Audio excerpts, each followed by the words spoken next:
అదే RTV app వార్తల్ని క్షణాల్లో చదివే అవకాశం ఉంటుంది. ఒక న్యూస్ పేపర్, ఒక టెలివిజన్ ఛానల్ మీ చేతుల్లో ఎప్పుడూ ఉంటాయి. అనేక మంది అసంఘటిత రంగంలో కార్మికులుగా పనిచేస్తూ కనీస వేతనం లభించినటువంటి వందల మంది నిజామాబాద్లో ఉన్నటువంటి వాళ్ళందరూ ఇవాళ వాళ్ళ సమస్యల పరిష్కారం కోసం నేను వస్తున్నానని తెలిసి రావటం జరిగింది. అంటే అర్థమే ఏం సూచిస్తుందంటే ఈ రాష్ట్రంలో కానీ ఈ దేశంలో కానీ పేదవాడి సమస్యలు అలాగే ఉన్నాయి. పేదవాడి సమస్యలను ఎవరు పట్టించుకోవట్లేదు. ముఖ్యంగా కేంద్రంలో ఉన్న నరేంద్ర మోడీ ప్రభుత్వం అయినా సరే, లేదా రాష్ట్రాల్లో ఉన్న ఆయా పార్టీల ప్రభుత్వాలు ఏవైనా సరే పేదవాడిని నిర్లక్ష్యం చేస్తూ వాళ్ళు బడ్జెట్ ప్రవేశపెట్టినా కూడా ఆ బడ్జెట్లో ప్రతి పేదవాడికి ఏం అందుతుంది అని చూడకుండా కేవలం లెక్కలేసి ఈ సంస్థకి ఎంత, లేకపోతే ఈ రంగానికి ఎంత, విద్యారంగానికి ఎంత, లేకపోతే వైద్య రంగానికి ఎంత, పారిశ్రామిక రంగానికి ఎంత, రోడ్లకి ఎంత, ఇట్లా లెక్కలేస్తా ఉన్నారు. తప్పులే అది అందులో తప్పు ఉందని నేనేమో అందులో కొద్దిగా ఇండైరెక్ట్గా మనందరికీ వస్తుంది. కానీ డైరెక్ట్గా రాని వాళ్ళు చాలామంది ఉంటారు. ఆ క్రమంలోనే మొన్న అసెంబ్లీలో కూడా నేను ప్రస్తావన చేశాను. ఇవాళ దేశంలో అయితే 30 లక్షల కోట్లు, 25 నుంచి 30 లక్షల కోట్ల రూపాయలు పారిశ్రామికవేత్తలకు, కార్పొరేట్ సంస్థలకు నరేంద్ర మోడీ పన్ను రద్దు చేసి తగ్గించాడు. అదేవిధంగా పాత బకాయిలు 16 లక్షల కోట్లు రద్దు చేశాడు నరేంద్ర మోడీ. కానీ పేదవాడికి మాత్రం ఏమీ అక్కడి నుంచి రాలేదు. అదే పద్ధతిలో రాష్ట్రాల్లో కూడా మన అసెంబ్లీ చూసాం. ఏం కావాలో అడగరు టీఆర్ఎస్ వాళ్ళు. ఈ పేదవాడికి ఇది కావాలని అడగరు.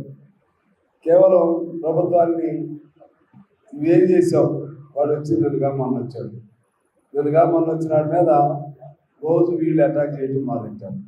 కానీ వాళ్ళైనా సహనంగా మన ఒక ఆయన మాట్లాడాడు, అమ్మ నా కొడకల్లారా తోలు తీస్తా. సహనం కోల్పోవద్దు. అసెంబ్లీ అంటే చర్చా వేదికలాగా ఉండాలి.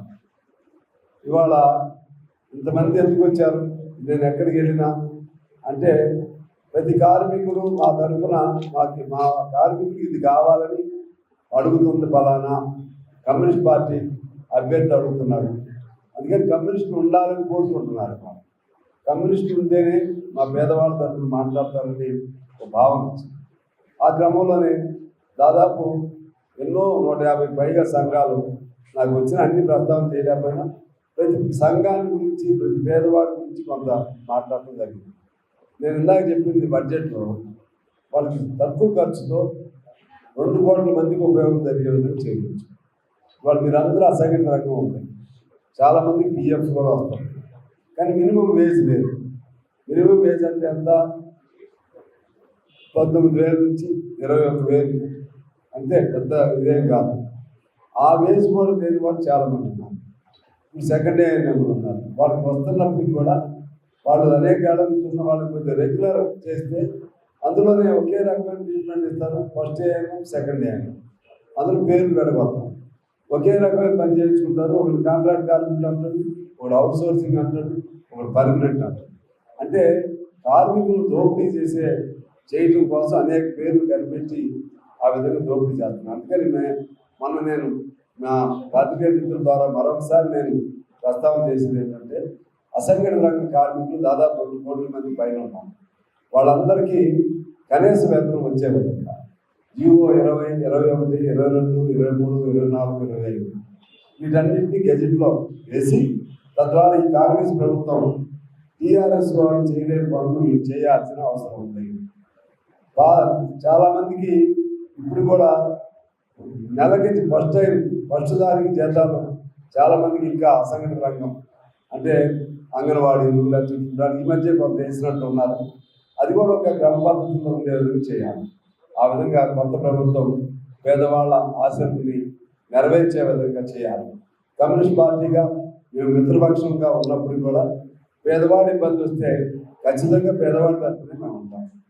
అసంఘటిత రంగం తరపునే ఉంటాం, అమాలి తరపున ఉంటాం, ఊడ్చేవాళ్ళ తరపున ఉంటాం, మూతలు పోసేవాడి తరపున ఉంటాం, లేకపోతే అంగన్వాడీల తరపున ఉంటాం, మధ్యాహ్న భోజనం అమ్మే వండేవాళ్ళ తరపున ఉంటాం. అచ్చమైనటువంటి పేదవాళ్ళ తరపున ఉండే జెండా ఎర్ర జెండాగా పేదవాడు గొంతునాడ వినిపిస్తాం. మరిన్ని వీడియోస్ కోసం ఛానల్ ని సబ్స్క్రైబ్ చేయండి, లేటెస్ట్ అప్డేట్స్ కోసం వాట్సాప్ ఛానల్ ని ఫాలో చేయండి అండ్ లింక్ డిస్క్రిప్షన్ లో ఉంది.